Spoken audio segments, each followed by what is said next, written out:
అధిష్టానం సరికొత్త వార్తల ప్రపంచం. అధిష్టానం వాక్ స్వతంత్ర ప్రజాబలం. వెల్కమ్ టు అధిష్టానం టీవీ. ముందుగా బులెటిన్ లో హెడ్లైన్స్. జగన్ 2.0 కాస్త 0.5 గా మారిపోతుందేమో చూసుకోవాలంటూ సంచలన వ్యాఖ్యలు చేసిన ఎమ్మెల్యే సోమిరెడ్డి. యువత భవిష్యత్తుకు బంగారు బాటలు వేస్తున్న కూటమి ప్రభుత్వం. టీడీపీ నేత ఆలపాటి. మాజీ ముఖ్యమంత్రి వైఎస్ జగన్మోహన్ రెడ్డి మోసాలు రోజుకొకటి బయటపడుతున్నాయి. వర్ల రామయ్య. సిఐడి మాజీ చీఫ్ సునీల్ కుమార్ పై తీవ్ర స్థాయిలో విరుచుకుపడిన రఘురామకృష్ణంరాజు. 9 నెలల తర్వాత బాబు షూరిటీ మోసం గ్యారంటీ జగన్మోహన్ రెడ్డి విమర్శలు. 151 సీట్లు పాయే, సొంత చెల్లి పాయే, తొందరలో పులివెందులా పాయే అనురాధ. ఎన్నికలకు ముందు సీఎం చంద్రబాబు ఇచ్చినవన్నీ అబద్ధపు హామీలు. విజయసాయిరెడ్డి రాజీనామాపై తొలిసారి స్పందించిన వైఎస్ జగన్. అనకాపల్లి జిల్లా ఎస్పీ కార్యాలయంలో 9వ విడత mobile recovery Mela.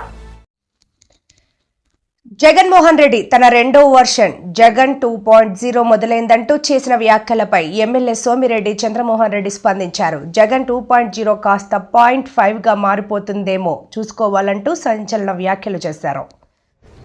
Jaganmohan Reddy London నుంచి దిగినట్టున్నాడు. ఇది పెట్టాడు క్యాప్షన్ 2O ప్రోగ్రామ్ అంట. ఇప్పుడు 2O programme YCP last version. ఆయన కార్యకర్తల గురించి మాట్లాడాడు. నువ్వు కార్యకర్తల గురించి పట్టించుకున్నావా? వ్యవస్థల్ని నాశనం చేశావు. ఒక మైనింగ్, ఒక R&B, ఒక పంచాయతీరాజ్, ఒక ఇరిగేషన్, మైనింగ్. నీ కాళ్ళ కింద మైనింగ్ శాఖ నలిగిపోయింది. ఇసుక దగ్గర నుంచి దోపిడీ, మైనింగ్ దోపిడీ. నువ్వు ప్యాలెస్లు కట్టుకున్నావు. ప్రజలు ఇక్కడ రాష్ట్రం నాశనం అయిపోయింది. నీ కాళ్ళ కింద నలిగిపోయింది. నువ్వు ఇప్పుడు కొత్త నాటకమా 2O అని చెప్పేసి తెరలేపుతావా? ఎవరు నమ్ముతారు నిన్ను అని అడుగుతున్నా నేను. ఈరోజు తెలుగుదేశం వచ్చింది, కాన్ఫిడెన్స్ వచ్చింది, కూటమి ప్రభుత్వం వచ్చింది. లక్షల కోట్ల పెట్టుబడికి ఇన్వెస్టర్స్ వస్తున్నారు. వాళ్ళు కూడా నీ ఓటోళ్ళని చూసి ఇంకా జగ్గుతున్నారు. ఇన్వెస్టర్స్ వస్తున్నారు, లక్షల కోట్లు. నీ పరిస్థితి ఏంది? లాస్ట్ 5 years ఏం చేసావు నువ్వు? నా జీవితంలో నా మీద క్రిమినల్ కేసు లేదు. మీ నాయన ఉన్నప్పుడు పాపం అసెంబ్లీలో బయట ఎదుర్కొంటే నా మీద కేసులు పెట్టలే. మా మీద పెట్టావు. చంద్రబాబు నాయుడు గారి దగ్గర నుంచి కార్యకర్తల దాకా జైలుకి పంపించావు. నువ్వు మాట్లాడతావా? ఈరోజు కార్యకర్తలు అంటే తెలుగుదేశం, ఒక ఎన్టీఆర్ ట్రస్ట్, ఒక స్కూల్, ఆ కార్యకర్తల బిడ్డల్ని ఉచితంగా చదివించడం, ఒక క్యాన్సర్ హాస్పిటల్, ఒక ప్రమాద బీమా. ఎప్పుడైనా పట్టించుకున్నావా నీ కార్యకర్తల గురించి? లోకేష్ బాబు ఈరోజు ఇంకా యాక్టివేట్ చేసాడు దాన్ని, ఆ ప్రమాద బీమా వీటన్నిటిని. నువ్వు ఏ రోజు ఏం పడి నువ్వు ప్యాలెస్లు కట్టించుకున్నావు? ఎన్ని ప్యాలెస్లు? ఎంత నీకు ఆ డబ్బు మీద మోజు? ఆడ 29 ఎకరాల్లో ఎల్హంక, అక్కడ లోటస్ పాండ్, ఇక్కడ తాడేపల్లి, ఇక్కడ ఇడుపులపాయ, ఒక కడప, ఒక పులివెందుల. ఎన్ని లక్షల చదరపు అడుగులు మీ నలుగురికి. ఆఖరికి అక్క చెల్లి, తల్లి చెల్లిని కూడా దూరం చేసుకున్నాడువి. నువ్వు మా సంగతి చూస్తావా? తెలుగుదేశం వాళ్ళ సంగతి చూస్తా. నీ సంగతి చూసుకో. నీ పార్టీ క్లోజ్ అయిపోకుండా చూసుకో. ఆ తర్వాత మా సంగతి. నీ ఇంపార్టెంట్ రైట్ హ్యాండ్, నీ ఏటు నిన్ను వదిలేశాడు. ఇంకా నిన్నెవరు నమ్మేది? నీతో కూడా 16 నెలలు జైల్లో ఉన్న ఏటు నిన్ను వదిలేశాడు. ఇంకెవరు నిన్ను పట్టుకొని ఎలాడేది? ఇంకా ఈ కథలు, ఈ బెదిరింపులు పక్కన పెట్టు. 2O ప్రోగ్రామ్ ఎవరిని వదిలిపెట్టను. ఏం చేస్తావు నువ్వు? కరెక్ట్ కాదు. యువత భవిష్యత్తుకు బంగారు బాటలు వేస్తున్న కూటమి ప్రభుత్వం అని టీడీపీ నేత ఆలపాటి రాజేంద్ర ప్రసాద్ అన్నారు. ఈ మేరకు ఆయన మీడియాతో మాట్లాడారు. ఇప్పటికి 3,46,000 పట్టభద్రులు ఓటర్లుగా నమోదవటం జరిగింది. ఈరోజు కూడా నమోదు చేసుకునే అవకాశం ఉంది. ఇంకెవరైనా పట్టభద్రులు ఓటర్లుగా నమోదు చేసుకోకపోయినట్లయితే నమోదు చేసుకోవాల్సిందిగా ఈ సందర్భంలో కోరుకుంటా ఉన్నాం.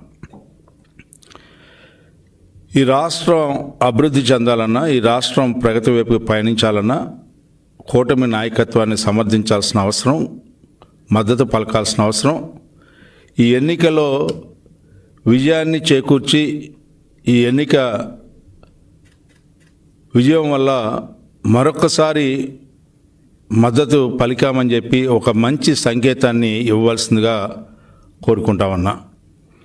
మనందరికీ తెలుసు గత పాలన వల్ల ఏ రకమైనటువంటి నష్టం కష్టం జరిగింది, ఏ రకంగా ప్రజలు ఇబ్బంది పడ్డారు.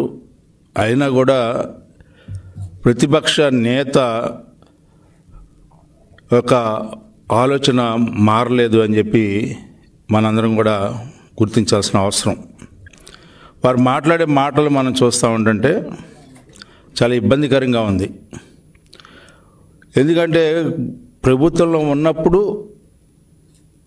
ప్రభుత్వం పడిపోయిన తర్వాత ఏ రకంగా ప్రజలు అసహించుకున్నారో తెలిసిన తర్వాత అధికారంలో ఉన్నప్పుడు మాట్లాడినటువంటి మాటలు, అవమానించినటువంటి విధానం ప్రజల్ని మర్చిపోకముందలే మరలా అదే దిశలో ప్రయాణిస్తూ ఉన్నటువంటి జగన్మోహన్ రెడ్డి గారికి మరి ఆయన ఏమంటే, ఏ రకంగా మాట్లాడితే, ఏ మాటలతో సమాధానం చెప్తే ఆయన మారుతాడో నాకైతే అర్థం కావట్లేదు. కానీ రాజకీయంలో విలువలు లేకుండా పయనిస్తున్నటువంటి ఏకైక వ్యక్తి నాకు తెలిసినంతవరకు ఈ 77 సంవత్సరాల్లో ఒక ముఖ్యమంత్రిగా పనిచేసినటువంటి వ్యక్తి ఈ రకంగా మాట్లాడే స్థాయికి దిగజారాడంటే నేను వేరేగా చెప్పాల్సిన అవసరం లేదు.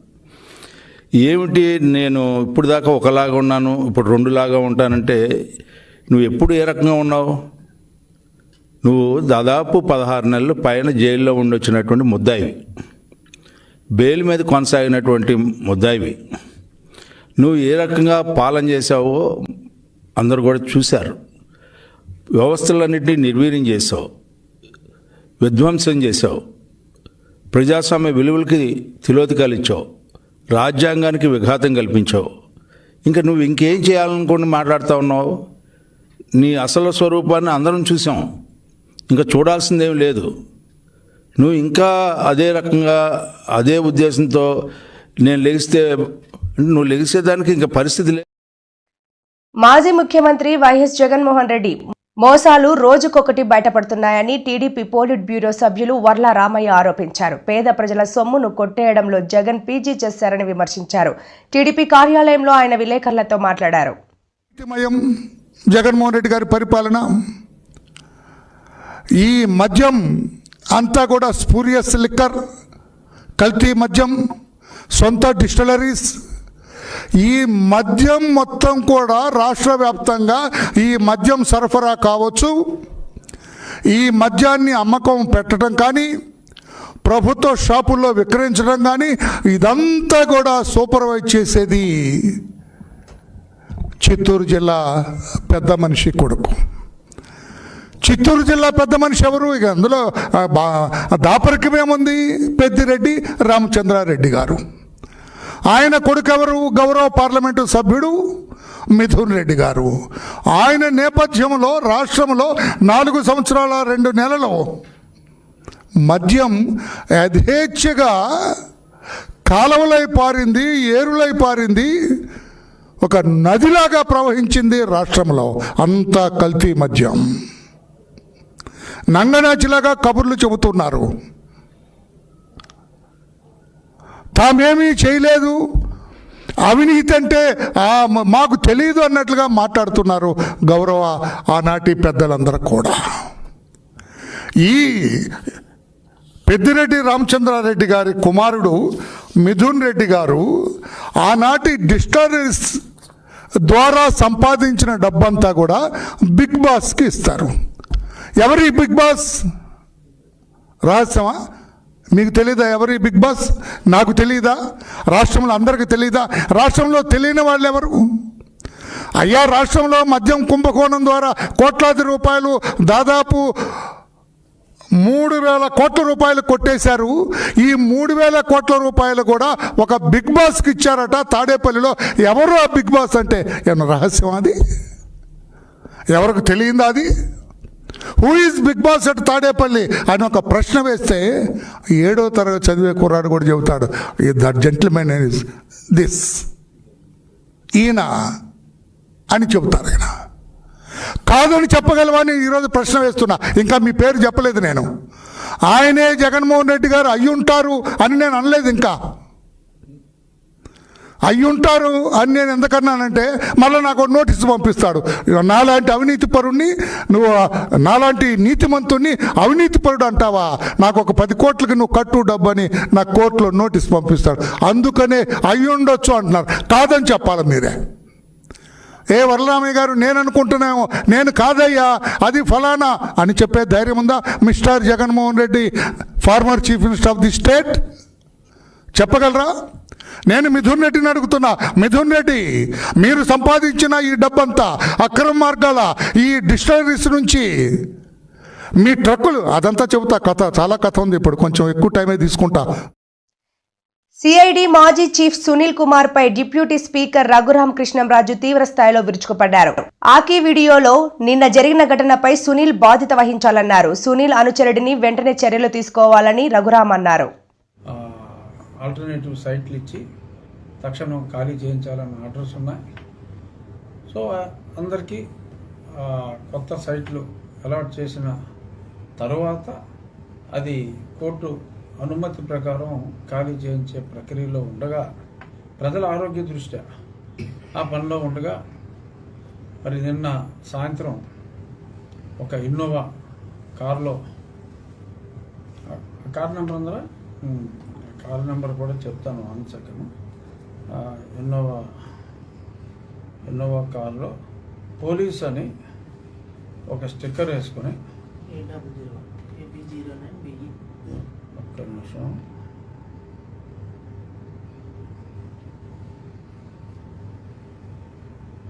ఇదిగో మీరు కొంచెం ఫోకస్ చేయగలిగితే పోలీస్ అని ఉంది పైన,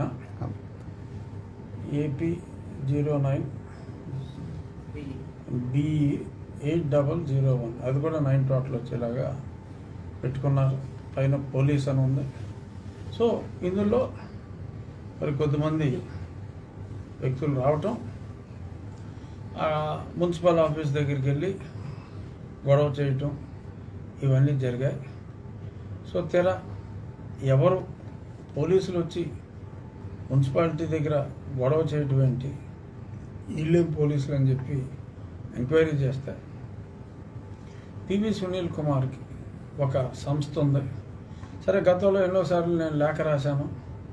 మరి ఎందుకనో అతను ఇలా పబ్లిక్గా సర్వీస్ రూల్స్ని ఓపెన్గా వైలేట్ చేసి, విచ్చలవిడిగా సర్వీస్ రూల్స్ అన్నీ వైలేట్ చేస్తాయి. మరి తోటి ఐపీఎస్ ఆఫీసర్లు నివ్వెరిపోయేలాగా, మరి ఇతను ఒక సంఘ సంస్కర్తలాగా బాబాసాహెబ్ అంబేద్కర్ గారి ఫోటో పక్కన ఇతడు ఫోటో వేసుకుని మరి చాలా స్పీచ్లు ఇస్తున్నాడు, మతాల మధ్య చిచ్చు పెడుతున్నాడు.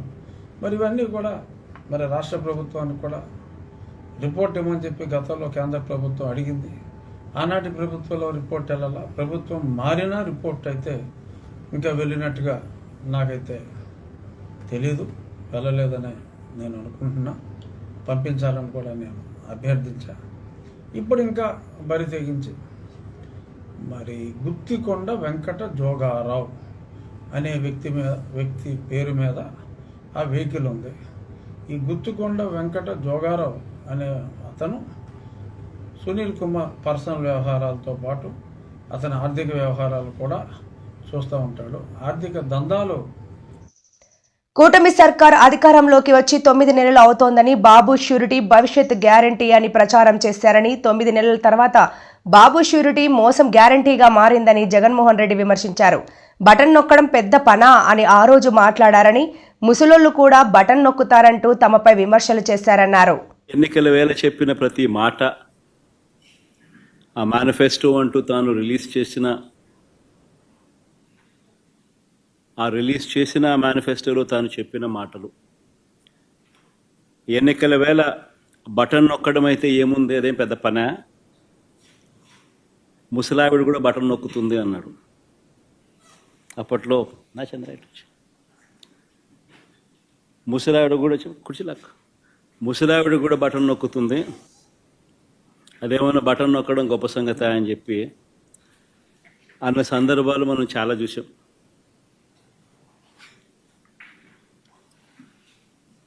అంతటితో ఆగిపోకుండా సూపర్ 6 అన్నాడు, సూపర్ 7 అన్నాడు. ఏకంగా మేనిఫెస్టోలో 143 ప్రామిసెస్, 143 హామీలను ఎన్నికల మేనిఫెస్టోలో తాను చేర్చాడు. ఇంటింటికి దాన్ని ప్రచారం చేశాడు. ఎన్నికల వేళ చంద్రబాబు నాయుడు గారు ఆయన పార్టీ ఎమ్మెల్యేలను పార్టీ కార్యకర్తలను ఆయన చంద్రబాబు నాయుడు గారు ప్రతి ఇంటికి పంపించేటప్పుడు ఆ ఇంటికి వెళ్ళి ఆ ఇంట్లో చంద్రబాబు నాయుడు గారు మన మాటలు బహుశా ఎప్పటికీ కూడా ఎవరు కూడా మర్చిపోరేమో. చిన్నపిల్లలు కనపడితే నీకు 15,000, నీకు 15,000, నీకు 15,000. ఆ చిన్నపిల్లల తల్లులు కనపడితే నీకు 18,000, నీకు 18,000, నీకు 18,000. ఆ తల్లులు, ఆ పిన్నమ్మలు, ఆ తల్లుల అత్తలు, వాళ్ళ అమ్మమ్మలు, అంటే ఆ అమ్మలు, ఆ తల్లుల అత్తలు, వాళ్ళు కనపడితే మీకు 50 ఏళ్ళు నిండాయి కదా, మీకు 48,000, నీకు 48,000, నీకు 48,000, నీకు 48,000. ఇంట్లో నుంచి 20 ఏళ్ళ పిల్లాడు బయటకు వస్తే నీకు 36,000, నీకు 36,000, నీకు 36,000. ఇంట్లో నుంచి రైతు కనిపిస్తే, కండువా వేసుకుని రైతు కనిపిస్తే నీకు 20,000, నీకు 20,000, నీకు 20,000. ఇది రొటీన్గా మనకు వినిపించిన మాటలు ఎన్నికలప్పుడు. ఈనాడు చూసినా, ఆంధ్రజ్యోతి చూసినా, TV5 చూసినా, వాళ్ళ ఇళ్ళట్లో నుంచి వచ్చే మాటలు విన్నా, ప్రతి ఇంట్లో రొటీన్గా కూడా ఇవన్నీ కూడా మనకు వినిపించే మాటలు. ఇవే కాకుండా ఈ హామీలన్నిటికీ గ్యారంటీ ఇదిగో బాండ్లు అని చెప్పించారు. బాండ్లు, హామీలకు గ్యారంటీ అంటూ ఇంటింటికి బాండ్లు కూడా పంచారు. అమలు చేయలేకపోతే ఏమన్నారు? అమలు చేయలేకపోతే చొక్కా పట్టుకోండి అన్నారు. అమలు చేయలేకపోతే చొక్కా పట్టుకుని నిలదీయండి అని కూడా అన్నారు. ఇప్పుడు వీరిచ్చిన బాండ్లు ఏమైనాయి? ఇప్పుడు వీరు చెప్పిన మేనిఫెస్టో హామీలు ఏమైనాయి? వీరు పంచిన పాంఫ్లెట్స్ ఏమైనాయి? 151 సీట్లు పాయే, సొంత చెల్లి పాయే, తొందరలో పులివెందల పాయే అని శాసనమండలి చీఫ్ విప్ పంచుమర్తి అనురాధ అన్నారు. ఈ మేరకు ఆమె మీడియాతో మాట్లాడుతూ, చంద్రబాబు నాయుడు గారిని ఏకవచనంతో మాట్లాడటం అనేది, డూ డూ డూ అని ఉపయోగిస్తూ మాట్లాడటం అనేది మేము చాలా తీవ్రంగా ఖండిస్తూ ఉన్నాం. ఇకపోతే విలువల గురించి, విశ్వసనీయ గురించి, విధ్వంసాల గురించి, ఆర్థికంగా మేమేదో చెయ్యలేదు అని చెప్పి, మేమేదో తప్పు మాట్లాడామని చెప్పి రకరకాలుగా మాట్లాడుతూ ఉన్నారు. వాటన్నిటికి కూడా సమాధానం చెప్పడం కోసమే ఈరోజు రాష్ట్ర ప్రజల ముందుకి మేము రావడం జరిగింది. ఒక రకంగా చెప్పాలి అని అంటే, మొదట మాట్లాడితే ఆర్థిక ఉగ్రవాది అయిన ఈ జగన్మోహన్ రెడ్డి ఆర్థిక వ్యవస్థ గురించి మాట్లాడటం చాలా విడ్డూరంగా ఉంది అని చెప్పి ఈ సందర్భంగా తెలియజేస్తా ఉన్నాం. లక్షల కోట్లు లూటీ చేసి 31 క్రిమినల్ కేసులు నెత్తి మీద పెట్టుకొని దేనికి కూడా ప్రజలకి సమాధానం చెప్పే పరిస్థితిలో ఉండి, ఇతను విశ్వసనీయత గురించి, విలువల గురించి మాట్లాడటం చాలా ఆక్షేపణీయంగా ఉంది అని చెప్పి ఈ సందర్భంగా నేను తెలియజేస్తా ఉన్నాను. అదేవిధంగా అతను అబద్ధాలు చెబుతా, అతను పచ్చి అబద్ధాలు చెప్పే ప్రయత్నం చేసి ప్రజల మీద ఈ అబద్ధాలని నిజాలుగా బలికించాలి అనే ఉద్దేశంతో దాదాపు గంట పైన కంఠశోష అబద్ధాల మీద అబద్ధాలు చెప్పాడనే విషయం అతను గమనించుకోవాలి. మేము అబద్ధాలు చెప్పే ప్రభుత్వమే కాదు, మాది చెప్పే పార్టీయే కాదు, అబద్ధాలు చెప్పే పార్టీయే కాదు. అది మీరు గమనించుకోవాలి. మాట్లాడితే మీడియాని దొంగల ముఠా అని చెప్పి ఈటీవీ, TV5, ABN అట్లాగా కొన్ని ఛానల్స్ని పట్టుకొని దొంగల ముఠా అని చెప్పి మాట్లాడుతూ ఉన్నాడు. నీకన్నా దొంగల ముఠా అసలు ఎవరున్నారయ్యా ఈ రాష్ట్రంలో? ఎవరున్నారు? 90% ఆర్థిక నేరస్తుల్ని, డౌరీ కేసుల్లో ఉన్నోళ్ళని, ప్రేమించి పెళ్ళాడతానని చెప్పి వాళ్ళని హత్యలు చేసిన వాళ్ళని, ఇలాంటి వాళ్ళకి ఎమ్మెల్యేలు, MP సీట్లు ఇచ్చిన మీరు దొంగల ముఠా, ఆ ముఠా, ఈ ముఠా అని చెప్తా ఉంటే ప్రజలు నవ్విపోతున్నారనే విషయం మీరు గమనించుకోవాలని చెప్పి ఈ సందర్భంగా నేను తెలియజేస్తా ఉన్నా. ఒకటే చెప్పదలుచుకున్నా నేను, మీరు నాశనం చేసిన, విధ్వంసం చేసిన అమరావతి, ఈరోజు అమరావతి నిర్మాణం వేగవంతం చేశారు నారా చంద్రబాబు నాయుడు గారు. జగన్మోహన్ రెడ్డి విధ్వంసం చేసిన పోలవరాన్ని మరి ఊపందుకునేలాగా ముందుకు తీసుకెళ్లారు. ఎన్నికలకు ముందు సీఎం చంద్రబాబు ఇచ్చినవన్నీ అబద్ధపు హామీలు అని జగన్ విమర్శించారు. ఎన్నికల ముందు బటన్ నొక్కడం గొప్ప అని ఎద్దేవా చేశారు. హామీలు అమలు చేయకపోతే చొక్కా పట్టుకోమన్నారు. ఇప్పుడు ఎవరి చొక్కా పట్టుకోవాలి అని ప్రశ్నించారు. అంటే బాబు షూరిటీ, మోసం గ్యారంటీ. ఇది ఈ 9 నెలల కాలంలో ఇప్పుడు మనందరికీ కనిపిస్తూ ఉన్న ఫ్రేజ్.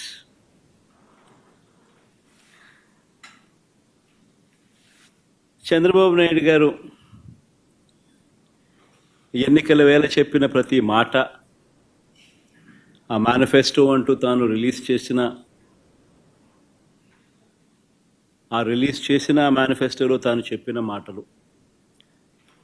ఎన్నికల వేళ బటన్ నొక్కడం అయితే ఏముంది, అదేం పెద్ద పనా, ముసలావిడ కూడా బటన్ నొక్కుతుంది అన్నాడు అప్పట్లో నా చంద్రాయుడు. ముసలావిడ కూడా కుర్చీలాక్క, ముసలావిడ కూడా బటన్ నొక్కుతుంది, అదేమన్నా బటన్ నొక్కడం గొప్ప సంగతి అని చెప్పి అన్న సందర్భాలు మనం చాలా చూసాం.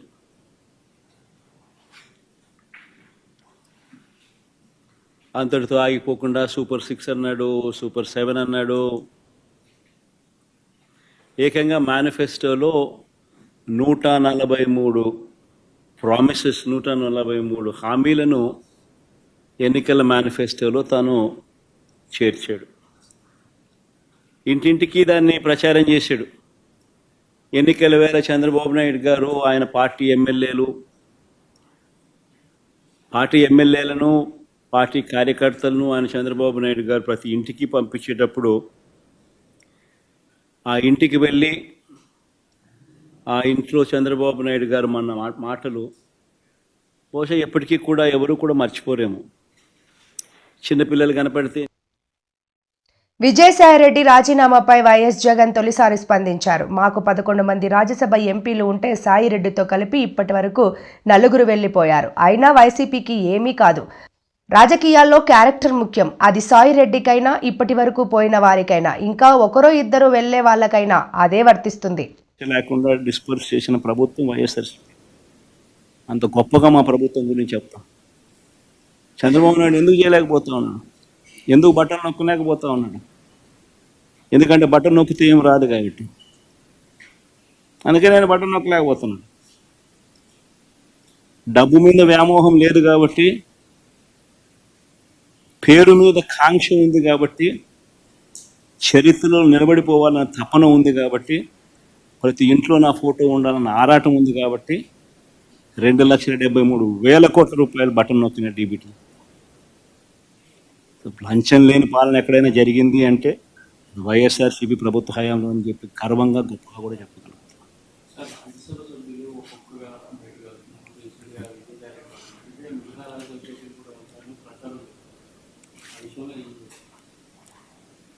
బేసిక్లీ ఒకటి గుర్తుపెట్టుకోవాలి,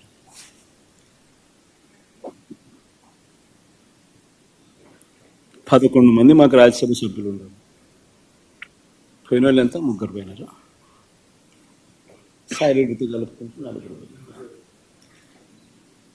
బేసిక్లీ పోయే ప్రతి ఒక్కరికి కూడా నేను ఒకటే మాటే చెప్తా, రాజకీయాలలో ఉన్నప్పుడు క్యారెక్టర్ ఉన్నాను, క్రెడిబిలిటీ అనే పదానికి అర్థం తీసుకున్నాను. రాజకీయాలలో ఉన్నప్పుడు కాలర్ ఎగిరేసుకుని చెప్పాలి పలానాడు మా నాయకుడు అని. అది ముఖ్యమంత్రి అయినా సరే, ఎమ్మెల్యే, ఎంపీ అలాంటి ఆయనైనా సరే. అనకాపల్లి జిల్లా ఎస్పీ కార్యాలయంలో 9వ విడత మొబైల్ రికవరీ మేళా. సుమారు ₹1 కోటి విలువ చేసే 503 మొబైల్ ఫోన్లు బాధితులకు అందించిన జిల్లా SP. District police 503 mobile phones recover చేసుకున్నారు. ఈ 503 మొబైల్ ఫోన్స్కి విక్టిమ్స్కి ఆర్ మిస్సింగ్ ఎవరెవరు మిస్ చేశారో ఈ మొబైల్ ఫోన్స్ వాళ్ళకి ఈరోజు హ్యాండ్ ఓవర్ చేసుకుంటున్నాము. Total 503 mobile phones, approximate value 1 crore. ఇది మన 9th phase of mobile phone recovery Mela. 9th time మనం పెడుతున్నాము. 2022లోనే స్టార్ట్ చేయడం జరిగింది. ఈ టైం మనం మ్యాక్సిమం మొబైల్ ఫోన్స్ రికవర్ చూసి హ్యాండ్ ఓవర్ చేసుకుంటున్నాము. ఇన్ టోటల్ 4500 కంప్లైంట్స్ మనకి ఇప్పుడు వరకు రిసీవ్ అయింది. ఇందులో 2711 మొబైల్ ఫోన్స్ ఇప్పుడు వరకు ఇంక్లూడింగ్ దిస్ డేట్ మనం రికవర్ చేసి ఈ విక్టిమ్స్కి ఇవ్వడం జరిగింది. Total approximate value is around 4.07 crores. ఈ 503 మొబైల్ ఫోన్స్ మన IT core team along with CCS team బాగా కష్టపడి ఫ్రమ్ ఆంధ్రప్రదేశ్, తెలంగాణ, తమిళనాడు, ఛత్తీస్గఢ్, మహారాష్ట్ర అక్కడ వరకు వెళ్ళి అది రికవర్ చేయడం జరిగింది. త్రూ మీడియా ఫ్రెండ్స్ నేను పబ్లిక్కి కూడా ఇది అవేర్నెస్ ఇస్తున్నాము. ఏదైనా మొబైల్ ఫోన్ థెఫ్ట్ జరిగితే ఆర్ లాస్ట్ మొబైల్ ఫోన్స్ ఉంటే మీరు డైరెక్ట్లీ పోలీస్ స్టేషన్ రావడానికి కూడా మీకు అవసరం లేదు. 2 మార్గం ఉన్నాయి. Number 1 CEIR portal, which is central equipment identity register portal. మీరు వెబ్సైట్ దగ్గర వెళ్ళి CEIR.government.in ఆ వెబ్సైట్లోనే మీ మొబైల్ ఫోన్స్ డీటెయిల్స్ ఎంటర్ చేసుకోవచ్చు. మీ mobile number, mobile make, model, IMEI number, అప్పుడు మీ missing mobile phone report register అవుతుంది అండ్ మనకి ఇక్కడ డిస్ట్రిక్ట్ పోలీస్ ఆఫీస్కి వచ్చేస్తుంది. సెకండ్ ఆప్షన్, ఒక WhatsApp help line number Anakapalli district police కూడా ఇచ్చారు. Number is 9346912007. ఈ నంబర్కి ఒక చాట్ బాట్ మనం ఎనేబుల్ చేసాము. ఈ నంబర్కి హై మెసేజ్ ఎవరైనా పంపిస్తే వాళ్ళకి లింక్ జనరేట్ అవుతుంది. వాళ్ళు డైరెక్ట్లీ CEIR పోర్టల్కి రీడైరెక్ట్ అయిపోతారు. అక్కడ అన్ని డీటెయిల్స్ ఫిల్ చేసేసి మన కంప్లైంట్ రిజిస్టర్ చేసుకోవచ్చు. పోలీస్ అరెస్ట్ మనం చేయలేదు, ఎందుకంటే ఇది secondary are tertiary market sir.